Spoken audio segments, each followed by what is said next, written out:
હતો ને આપણે રાજગરાના લોટનો શીરો બનાવવાનો હતો. શીરો બનાવવા માટે આપણે પાણી ગરમ મૂકીશું. પાણી ગરમ થઈ ગયું છે તો આપણે એને ગેસ બંધ કરી દઈશું. આપણે ઉતારી લઈશું. આપણે રાજગરાના લોટનો ફરાળી શીરો બનાવવાનો હતો. શીરો બનાવવાનો છે. શીરો બનાવવા માટે આપણે 1 કપ લોટ લીધો છે, રાજગરાનો લોટ લીધો છે. તો આપણે એને ચાળી લઈશું. આપણે લોટને ચાળી લીધો છે તો આપણે હવે એને ગેસ ઉપર મૂકીશું. આપણે એમાં 4 ચમચી ઘી નાખીશું.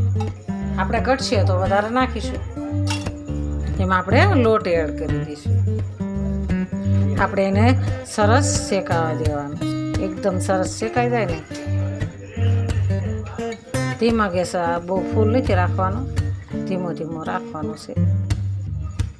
આપણે સરસ સુગંધ આવે ત્યાં સુધી શેકાવા દેવાનું છે. ઘી આપણું બહાર નીકળી ગયું છે.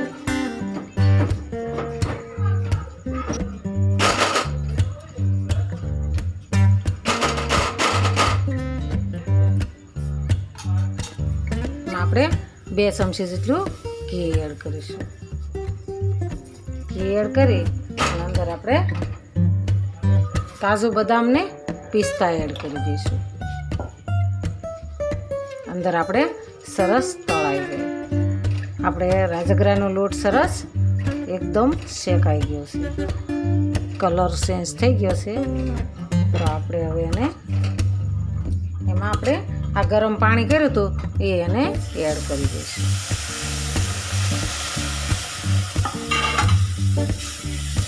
આ 1 પોણી ચમચી જેટલું આપણે ખાંડ એડ કરીશું.